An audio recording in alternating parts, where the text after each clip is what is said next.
Hello and welcome to Unleashed. I'm your host, Will Bachman, and I am extremely happy to be here today with a very old friend of mine, Terrence Rupert Robin Roopnaraine, Terry Roopnaraine, who taught me how to take pictures when I was a freshman at Harvard. And Terry was the photo editor of the Harvard Crimson. And thrilled to have you on the show, Terry.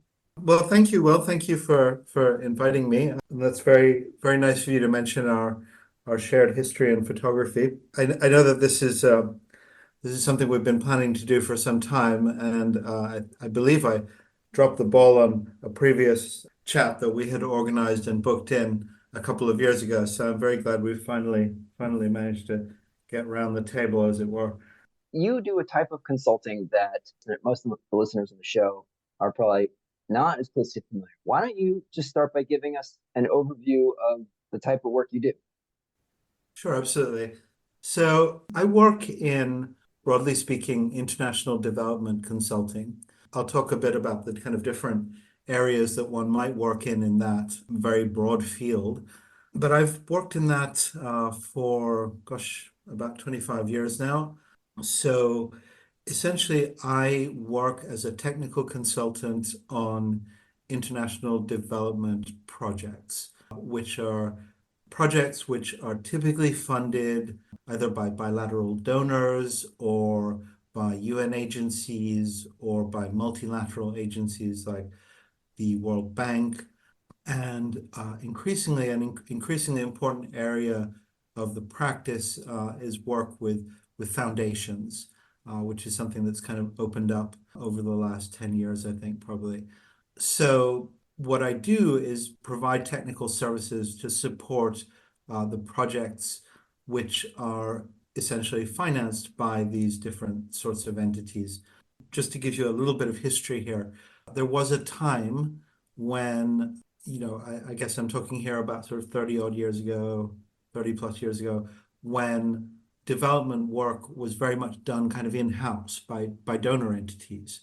So, an organization like USAID or any of the large bilateral donors would have had a very strong technical in-house presence, and they would, literally go to, a country in sub-Saharan Africa which required technical services and say health system strengthening or something of that kind, and they would do that work themselves. But that model shifted some time ago, and increasingly organizations and donors and bilaterals and funders in general moved to a kind of outsourcing of technical skills model, which is not to say that the bigger donors and the bigger organizations don't have strong technical teams in-house. They do.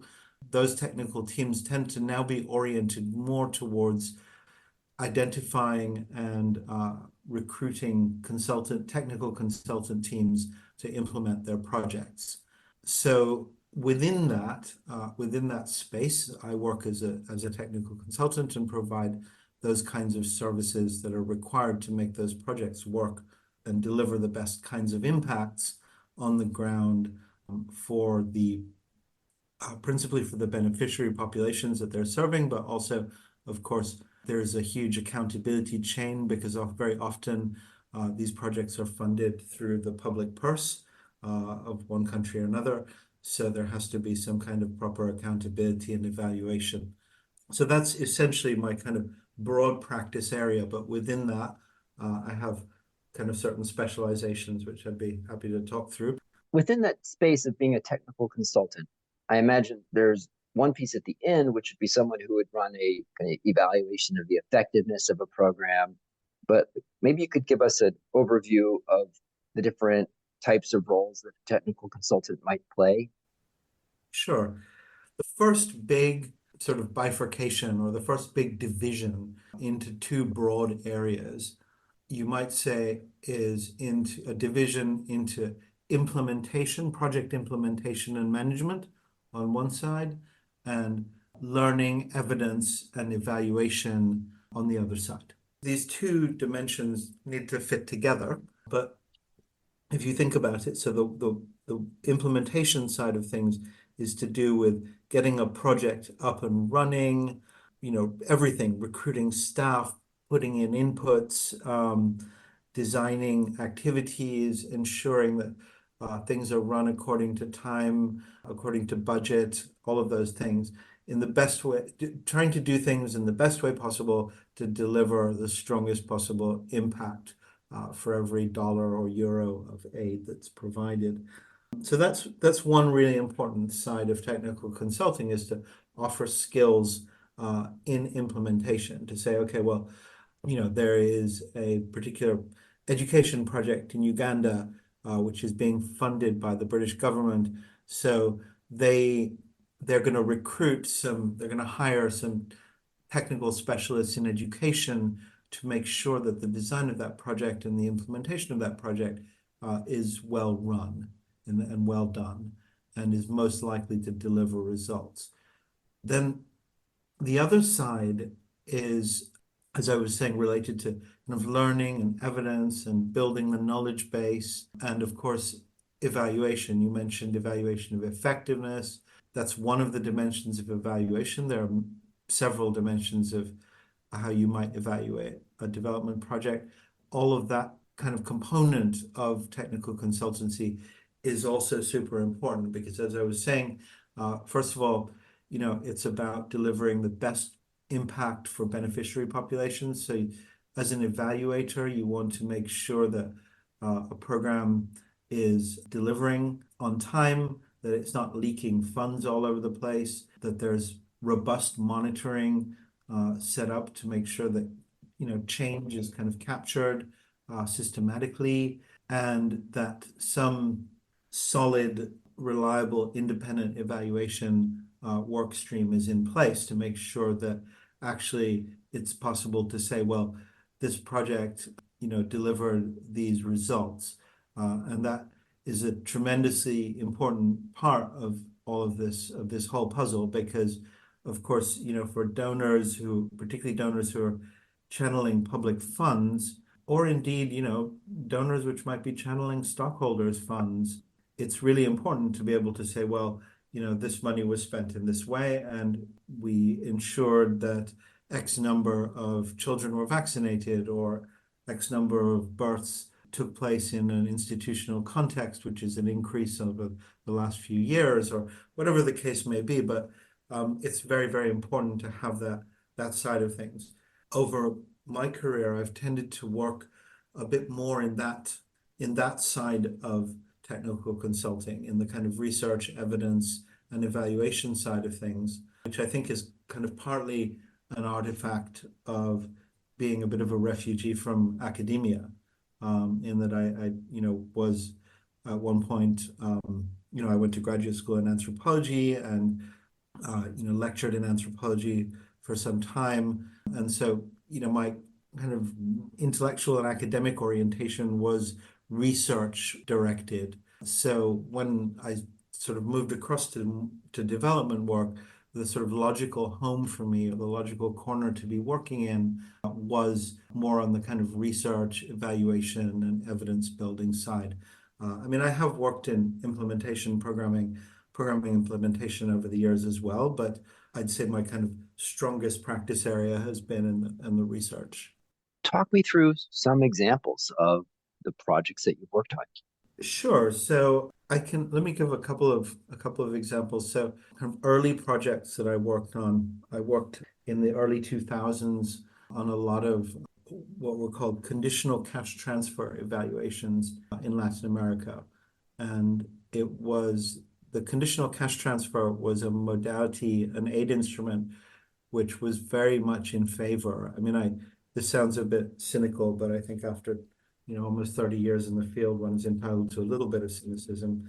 There are flavors of the month, right? And it was at that time very much the flavor of the month. The idea being that you could give a small monthly cash transfer to households which you've identified as being, the poorest X percentage of the population, receive a cash transfer, a cash benefit every month. It's not an enormous amount, because it's very carefully calibrated to kind of balance between the basic basket. I'm sure you've heard that. You probably heard the Spanish version of it. Well, canasta básica, and so balancing between the needs of the basic basket and not wanting to create kind of depressive labor market effects. So those kinds of programs were, very, very common throughout Latin America.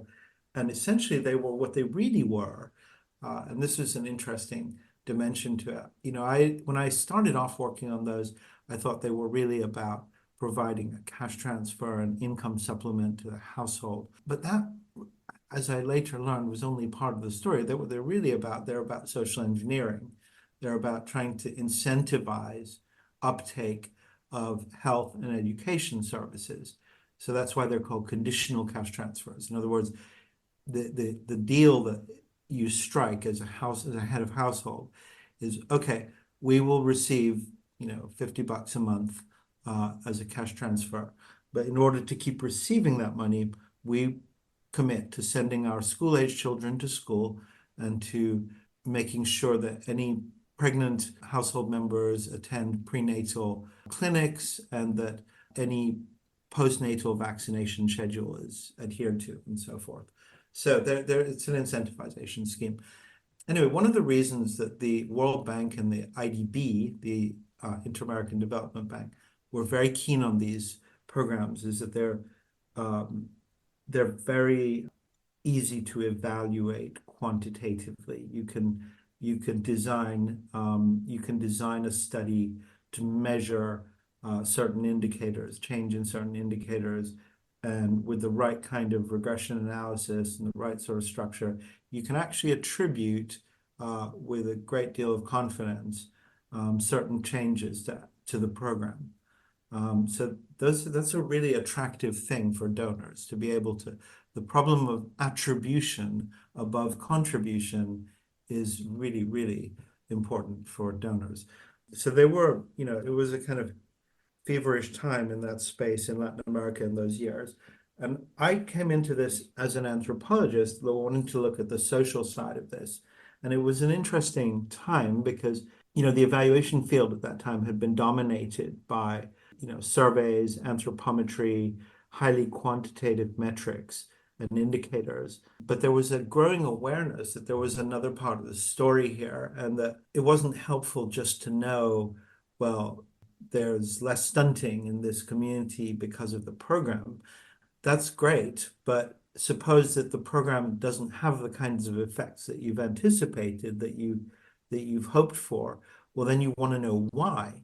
So there was a growing awareness that you needed to actually go into homes and start kind of asking questions about what people do with the transfers and what people actually thought of the programs and what are the social implications of giving a cash injection to a household that has very little cash, and what are all those sort of different social and cultural dimensions. So you can imagine that as an anthropologist, this is something that's super interesting. So I started working on these programs, kind of doing essentially ethnographic and qualitative research and really trying to, and I laugh about this over coffee with my anthropology friends, really trying to kind of push the idea of ethnography and similar sorts of qualitative research approaches,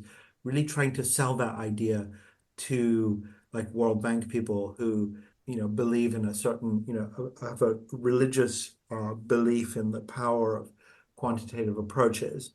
And so, I worked together with a couple of other kind of qualitative oriented researchers, and we spent a lot of time and effort on published articles and really tried to push the line that it was important to understand the voices of people who were benefiting from these programs. And it wasn't just all about how many transfers you'd handed out and the monitoring data. It was also about what people thought of things, what perspective people had on things, how they behaved, behavioral issues, and so on.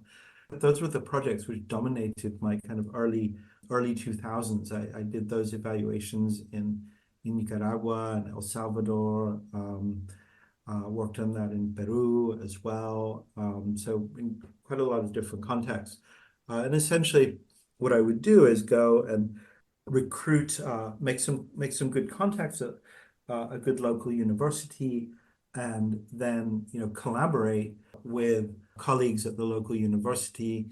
We typically recruit a small team of field researchers who would go and live in the communities and have do kind of semi-structured interviewing for a month. Those are methodologies which had been really, for people who are accustomed to kind of running large-scale surveys, large-scale household surveys, these are methodologies which are completely alien.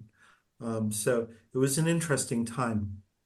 Tell me a bit Um, more about the how-to of those semi-structured interviews for listeners of the show who are, more typical management consultants having, experience at McKinsey, Bain, BCG, Deloitte, and so forth. I'd love to hear a little bit more how an anthropologist approaches this and some of the how-tos of like how would you actually train people? How would they go about, living in the community? How would they record, the responses? How do sure. you open yourself up to getting off the set of interview questions if you notice something interesting in their house? Tell us a little bit about how to do this research. Yeah, sure. So, I mean, what this was essentially an effort to take what would typically be, at least, I mean, if you were in grad school in anthropology, you would be doing at least a year of methodology classes, right? In which you would be, reading extensively and learning about how to construct these sorts of interviews. And, you know, we were in a position where we were essentially trying to collapse this process into a week of training workshop, and then also, of course, a much shorter period in the field. Because as you know, I mean, if you're going to do doctoral research in anthropology, you're looking at a year of field work. And so suddenly what we're asking people to do is to essentially do a relatively short training where I would, because I designed a lot of those trainings, I would essentially sit down in a room with our six researchers, say, and talk them through the process. And I really did my best to hire researchers who had experience, who were from social science faculties, and that, had varying amounts of success. I mean, in Nicaragua, the researchers I hired, they were very, very good, but the resources were more limited. The academic resources were more limited. When I worked in Peru, I hired researchers who, were yeah, exactly the same kind of level as you would find in a European university, very, very high level. So it just depends, but you work and you have to be flexible, and you essentially teach them to to conduct interviews like conversations and to follow up interesting areas. And I would spend quite a lot of time really talking through the actual program which they were doing research on, so that they would be able to really understand what the key areas of interest were.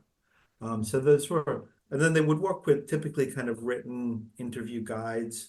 And I mean, in those days, we used cassettes. I mean, we recorded things on cassettes. Now, I usually issue little digital recorders to everybody for projects. But I mean, imagine this was all done on cassette recorders. I think that there were a lot of compromises that needed to be made. This was in no sense kind of, hardcore. It wouldn't pass muster as sort of hardcore ethnographic research, but it was certainly leaning in that direction. And I think we managed to find ways to really benefit from the actual approach in order to create a deeper understanding of what was going on. Let me give you just a really quick example. So, one of the things that's great about doing that kind of research is that it complements the survey work. So, you have the survey work, essentially is broad and generalizable, and is typically conducted over a sample that's been chosen in such a way so that you could make quite generalizable statements. whereas the qualitative work is done, over a much smaller sample and is more in depth. So one of the things that emerged in Nicaragua was that they'd been giving out an iron supplement for administration to children who'd been determined to be deficient in iron. They'd been giving this out for 3 years. And when they actually did the blood tests, they did some blood samples and so on. They found that it didn't seem to be having the least effect. It didn't seem to, it was as though it wasn't there. So in the next round of community field research, we essentially went into the communities, and I asked our field research team to go and particularly ask questions about the iron sprinkles.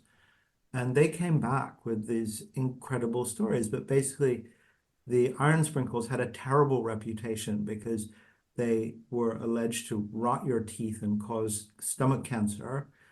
So nobody was willing to give them to their children. They were just tossing them out. So little things like that, you are examples of the ways that there's a complementarity between the quantitative research findings and then the kind of explanatory qualitative research findings.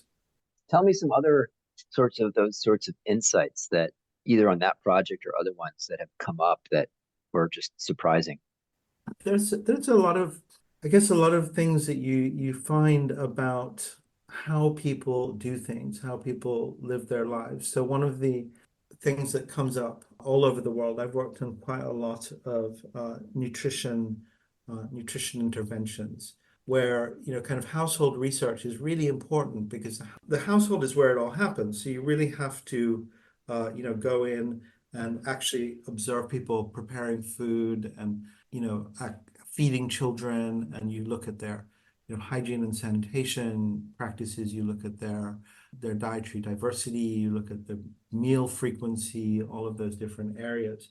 And one of the things which we've just found so consistently, and the first place this came into my mind was in Cambodia, and I was working on an evaluation there where one of the interventions was that this organization would essentially give eligible families a couple of chickens with the idea that they would then be able to essentially breed chickens and they would be able to supplement their diet, which was very meat poor.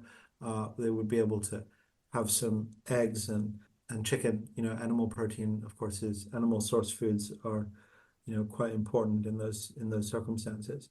And what we found was that essentially people were taking the eggs and just selling the eggs in the market, and not their consumption of chicken and eggs didn't go up at all. They would just take the money and buy bulk staples like rice. And I've seen some version of this all over the world, right?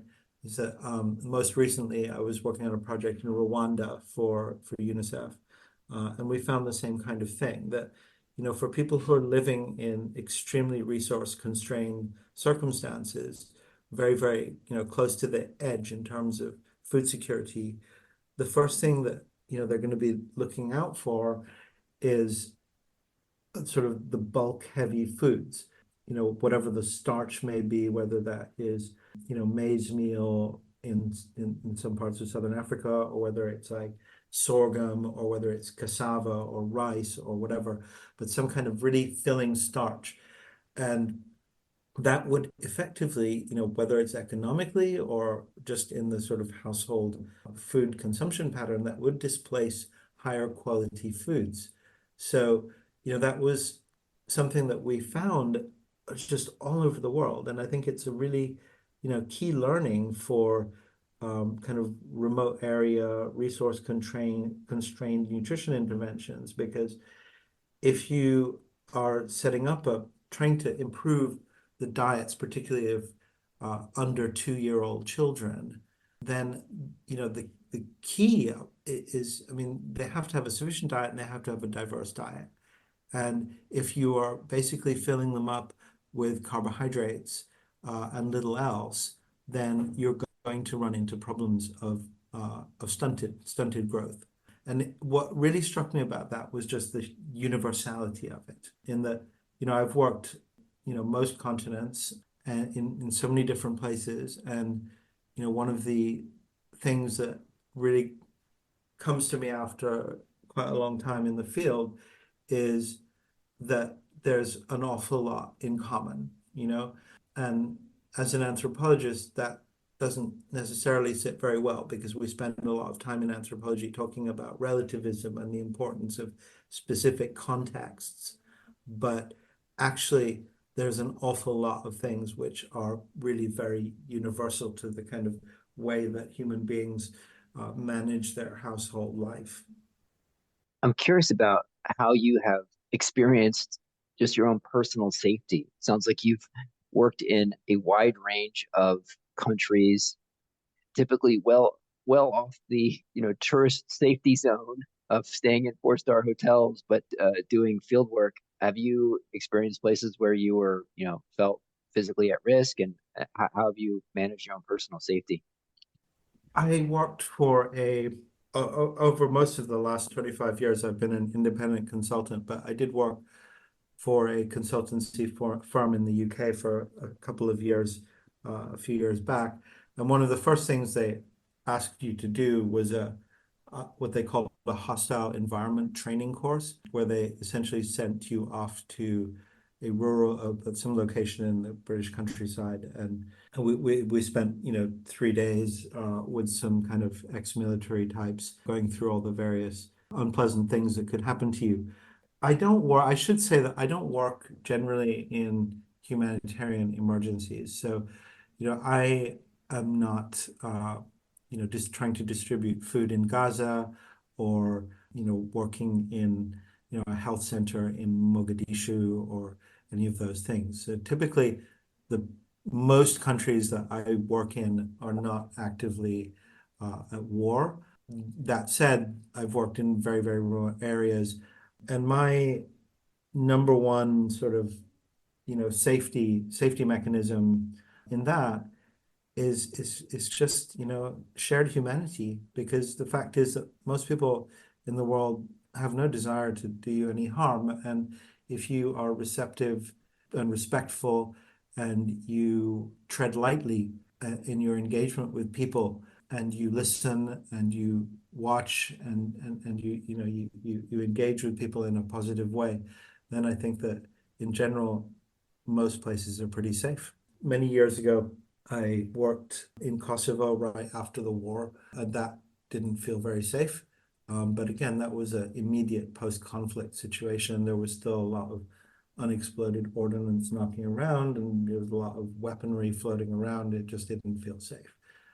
But in general, my feeling is that if you approach these situations much as a kind of anthropologist might approach them going into a fieldwork site, then in general, your experience will be good. There's been some books out that criticize development aid and philanthropy as not being, very effective. I'm curious to hear your perspective about having seen so many programs. What types of programs have you seen that really are effective, and what types of interventions are really, making a difference for the people that they're aimed at supporting? Yeah, that's a good question. That's a really good question. So I think that there's two things, there's a couple things that one needs to look at here. So one of them, well, I'm going to just mention three. I know this maybe isn't the sort of the kind of straight answer you're looking for, but if you think first of all about the kind of the appropriateness, the relevance of a particular program to an area. So that's really important. So it has to be something which is addressing a very specific need in a very direct way. And the more direct the relationship between, needs on the ground and what the program is delivering, the more direct that relationship is, the more likely it is to succeed. People who come up with very oblique structures, well, this will cause this, which will hopefully promote this, and that will hopefully cause that, are looking at trouble down the line. Then the other issue is about the kind of design of the program. Is it a program that is parsimonious in its design, efficient in its design, is a program that is simple in its design. And again, I think that the programs that are most likely to succeed are the ones which are simplest in design. Evaluated a program some time ago in Zambia, and had so many components. And in order to deliver impact, a whole lot of those components, maybe not all of them, but most of them had to be functioning perfectly. And that's a lot to line up. Okay. So simplicity is really good. I mean, that's why in many ways I kind of liked those cash transfer programs in Latin America, because basically, you hand people a wad of cash at the end of the month, and you say, go to it. You're not getting into a whole lot of complicated food distribution and that sort of thing. In fact, you're sort of supporting the local economy. Then the other issue is context, right? The more you have a functioning governance context, the more likely your programs are to succeed.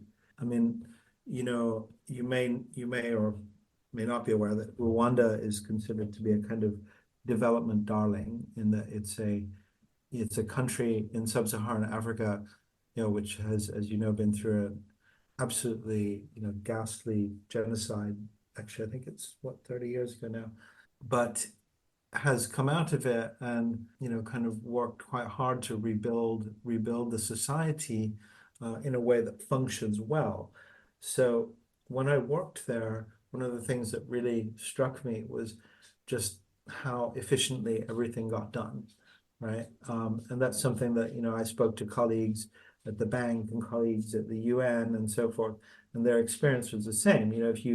If you collaborate with say a government ministry in Kigali on delivering a health project or a nutrition project or an education project, they are going to deliver that for you. That's going to get, and so it's just much more likely to produce impact. There are other countries, and I don't wish to sort of name names here and shame any country, but there are certainly countries where the governance setup is too weak, too corrupt, and too incompetent to really be a viable partner in delivering development programming.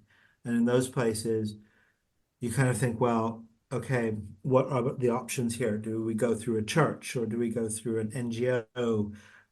Do we just put in an office and implement a project ourselves?